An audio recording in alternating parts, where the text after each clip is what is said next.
2004 साल इराणमधील एक छोटंसं शहर नेका. त्या शहरातील एक घटना अशी घडली की काही दिवसातच तिची चर्चा संपूर्ण जगभर झाली. लोकांनी राग व्यक्त केला, काहींनी सरकारवर प्रश्न उपस्थित केले आणि काहींनी असं म्हटलं की त्या घटनेनंतर इराणवर जणू एखादा शापच पडला. हा शाप कोणाचा होता? तो होता एका 16 वर्षाच्या मुलीचा, जिचं नाव होतं आतेफा साहलेह. आतेफाचं आयुष्य सुरुवातीपासूनच कठीण होतं. ती एका गरीब कुटुंबात जन्मली होती. तिच्या आईचा एका रस्ते अपघातात मृत्यू झाला. वडीलही स्वतःच्या समस्यांमध्ये अडकले होते. त्यांना ड्रग्जचं व्यसन होतं आणि त्यामुळे घरातील परिस्थिती आणखी बिकट झाली. ती तिच्या आजी आजोबांसोबत राहत असे. स्वयंपाक आणि घरकाम सर्व करत होती. एक लहान मुलगी, जिला आईचं प्रेम मिळालं नाही, घराचा आधार मिळाला नाही आणि समाजानेही तिला कधी समजून घेतलं नाही. आतेफा हळूहळू मोठी होत होती, पण तिच्या भोवती सतत गरिबी, एकटेपणा आणि संघर्ष होता.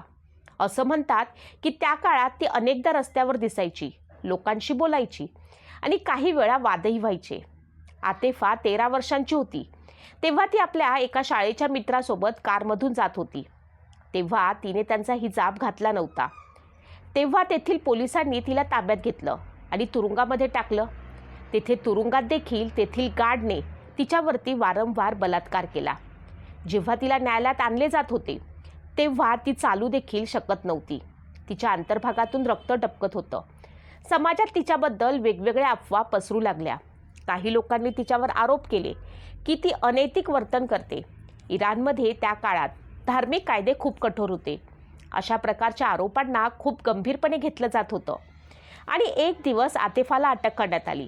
ती फक्त 16 वर्षांची मुलगी होती, पण तिच्यावरती लावलेले आरोप खूप गंभीर होते. तिला न्यायालयात उभं करण्यात आलं. न्यायालयातील तो दिवस आजही अनेकांना आठवतो. आतेफा न्यायाधीशासमोर उभी होती. तिच्या डोळ्यात भीती नव्हती, उलट राग होता आणि अन्यायाविरुद्ध आवाज उठवण्याची हिंमत होती. तिला वाटत होतं की तिच्यावर चुकीचे आरोप झाले आहेत. जेव्हा न्यायाधीशांनी तिच्यावरती प्रश्न विचारले तेव्हा ती शांत बसली नाही. ती जोरात बोलू लागली. तिनं सांगितलं की तिच्यावरती अन्याय होत आहे, पण न्यायालयाच्या खुर्चीवरती बसलेल्या त्या मौलवीने तिची खिल्ली उडवली आणि म्हणाले, तुझ्यासोबत जे झालं ते योग्यच होतं. तेव्हा आतेफाने आपला हिजाब काढून फेकून दिला. इराणसारख्या धार्मिक वातावरणात हा प्रकार खूप मोठा अपमान मानला जातो. त्या क्षणानंतर परिस्थिती पूर्णपणे बदलली. काही वेळातच न्यायालयानं निर्णय दिला आणि तो निर्णय ऐकून अनेकांना धक्का बसला. आतेफाला मृत्यूदंड ठोठावण्यात आला, पण तिचे वय मात्र कमी होते. त्यामुळे कागदोपत्री तिचे वय 22 असे दाखवण्यात आले. 16 ऑगस्ट 2004 तो दिवस आला ज्या दिवशी त्या 16 वर्षाच्या मुलीला सार्वजनिक ठिकाणी क्रेनवरती लटकावून फाशी देण्यात आली होती. लोकांची गर्दी जमली होती. त्या गर्दीत ती मुलगी उभी होती, जी अजूनही पूर्णपणे समजून घेऊ शकली नव्हती, जिच्या आयुष्यात प्रेमापेक्षा संघर्षच जास्त होता. लोक सांगतात की त्या क्षणी ती आकाशाकडे पाहत होती आणि तिच्या ओठावर काही शब्द आले, देवा तू न्याय कर. काही मिनिटातच सगळं संपलं. पण त्या घटनेनंतर जगभरात प्रचंड संताप व्यक्त झाला. मानवाधिकार संघटनांनी या शिक्षेवरती तीव्र टीका केली. त्यांनी प्रश्न विचारला, 16 वर्षाच्या मुलीला अशा आरोपासाठी मृत्यूदंड देणं योग्य आहे का? आणि याच घटनेनंतर काही लोकांनी एक वेगळी गोष्ट बोलायला सुरुवात केली. काही वर्षांनी इराणमध्ये अनेक समस्या वाढू लागल्या. आर्थिक संकट, आंतरराष्ट्रीय निर्बंध, राजकीय संघर्ष. लोकांमध्ये एक भावना पसरली, आता खुद्द खमेनेई मारला गेला. हा न्याय झाला का? काही जण म्हणू लागले, ही त्या मुलीच्या अश्रूंची शिक्षा आहे, तो तिचा शाप आहे. नक्कीच, शाप ही वैज्ञानिक गोष्ट नाही, पण जेव्हा समाजात एखादा मोठा अन्याय घडतो तेव्हा लोक त्याला अर्थ देण्याचा प्रयत्न करतात. इतिहासातही अशा अनेक कथा आहेत जिथे अन्याय झालेल्या व्यक्तींच्या वेदनेला लोकांनी शाप असं नाव दिलं. कारण जेव्हा न्याय मिळत नाही तेव्हा लोकांना वाटतं की कधीतरी न्याय मिळेल. आजही इंटरनेटवर, सोशल मीडियावरती आतेफाची कथा चर्चेत आहे. कारण ही फक्त एका मुलीची कथा नाही, ही कथा आहे समाजाच्या कठोरतेची, गरिबीची आणि न्यायव्यवस्थेतील प्रश्नांची.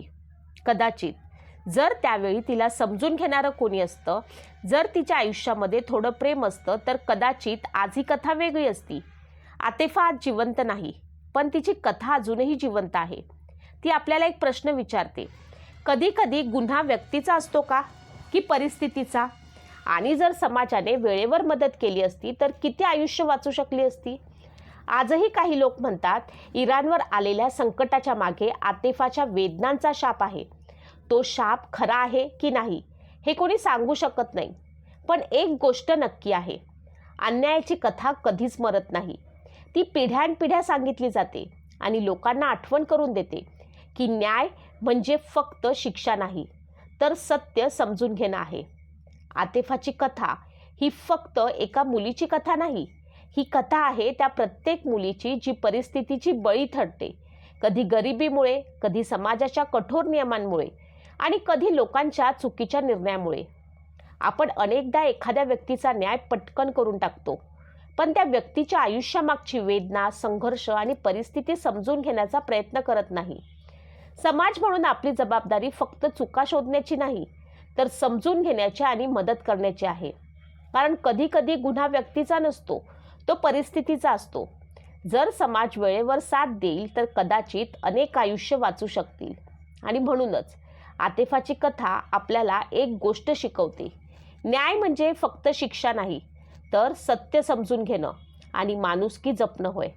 तुम्हाला काय वाटतं, आतिफाला खरंच न्याय मिळाला होता का? जर तुम्ही त्या न्यायालयात असता तर तुम्ही काय निर्णय घेतला असता? कधी कधी गुन्हा व्यक्तीचा नसतो, तो परिस्थितीचा असतो. तुम्हाला काय वाटतं? लोक म्हणतात तिचा शाप इराणला लागला. तुम्हाला हे खरं वाटतं का?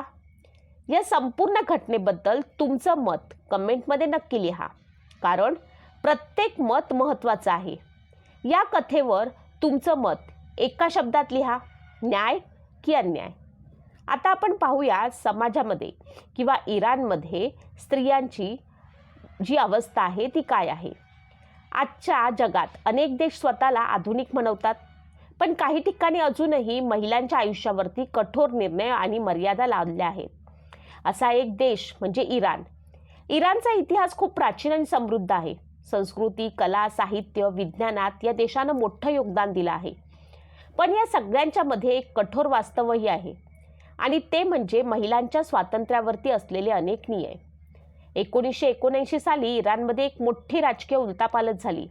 त्या घटनेला इराणियन रिव्होल्यूशन्स या क्रांतीनंतर देशात धार्मिक कायद्यांवरती आधारित शासन व्यवस्था तयार झाली आणि त्यानंतर अनेक सामाजिक नियम बदलले, विशेषतः महिलांसाठी. त्या काळात महिलांच्या कपड्यांबाबत कठोर नियम लागू करण्यात आले. इराणमध्ये महिलांना सार्वजनिक ठिकाणी हिजाब घालणं बंधनकारक करण्यात आलं. जर एखाद्या महिलेने योग्य प्रकारे हिजाब घातला नाही तर तिला अटक केली जाऊ शकते किंवा दंडही होऊ शकतो. या नियमांची अंमलबजावणी करण्यासाठी एक विशेष पथक असतं, ज्याला मोरॅलिटी पोलीस असं म्हणतात. काही वर्षांपूर्वी जगभरात एक घटना चर्चेत आली होती, ती म्हणजे माशा अमिनी या तरुणीची. 2022 साली तिला मोरॅलिटी पोलिसांनी अटक केली, कारण तिचा हिजाब योग्य प्रकारे घातलेला नाही असा आरोप होता. काही तासानंतर तिचा मृत्यू झाला. या घटनेने संपूर्ण जग हादरले आणि इराणमध्ये मोठ्या प्रमाणावरती आंदोलन सुरू झालं. त्या आंदोलनाला म्हणतात माशा अमिनी प्रोटेस्ट. महिलांनी रस्त्यावर उतरून आपला आवाज उठवला. काही महिलांनी सार्वजनिक ठिकाणी आपला हिजाब काढून टाकला, जे त्या देशात एक मोठं प्रतिकात्मक आंदोलन बनलं. पण कपड्यांपुरतंच नियम मर्यादित नाहीत. इराणमध्ये महिलांच्या अनेक अधिकारांवरती मर्यादा आहेत. उदाहरणार्थ, काही परिस्थितीमध्ये महिलांना देशाबाहेर प्रवासासाठी पतीची किंवा वडिलांची परवानगी लागते. काही कायद्यांमध्ये पुरुष आणि महिलांच्या साक्षीला समान महत्त्व दिलं जात नाही. घटस्फोटाच्या प्रकरणामध्ये अनेक वेळा पुरुषांना जास्त अधिकार मिळतात. क्रीडा क्षेत्रातही अनेक वर्ष महिलांना स्टेडियममध्ये जाऊन पुरुषांचे सामने पाहण्यास मनाई होती. यामुळे अनेक महिलांनी विरोध केला. काहींनी गुपचूप स्टेडियममध्ये प्रवेश करण्याचा प्रयत्न केला, तर काहींनी सोशल मीडियावरती आपला आवाज उठवला. या सगळ्या घटनांमुळे जगभरामध्ये एक चर्चा सुरू झाली. महिलांच्या अधिकाराबाबत अजून किती बदल आवश्यक आहेत? तरीही एक गोष्ट लक्षात घेणं महत्त्वाचं आहे. इराणमधील अनेक महिला शिक्षण घेत आहेत. डॉक्टर, इंजिनियर, वैज्ञानिक बनत आहेत आणि समाजात बदल घडवण्याचा प्रयत्न करत आहेत. त्या शांतपणे पण ठामपणे आपले हक्क मागत आहेत. आज इराणमधील परिस्थितीबद्दल अनेक मतभेद आहेत. काही लोक सरकारच्या बाजूने बोलतात, तर काही लोक अधिक स्वातंत्र्याची मागणी करतात. पण एक गोष्ट नक्की आहे, जिथे अन्याय होतो तिथे कधीतरी आवाज उठतोच. आणि इतिहास सांगतो, जेव्हा लोक एकत्र येऊन बदलाची मागणी करतात तेव्हा समाज हळूहळू बदलतो.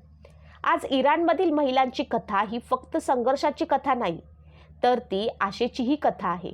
कारण त्या अजूनही स्वातंत्र्य, समानता आणि सन्मानासाठी लढत आहेत. कुठल्याही समाजाची खरी प्रगती तेव्हाच होते जेव्हा त्या समाजातील महिलांना समान अधिकार आणि सन्मान मिळतो. कारण स्त्री फक्त कुटुंबाचा आधार नसते, ती समाजाची आणि भविष्याचीही निर्माती असते. म्हणूनच प्रत्येक देशात, प्रत्येक समाजात समानता आणि माणुसकी टिकून राहणं हे सर्वात महत्त्वाचं आहे. तुम्हाला काय वाटतं?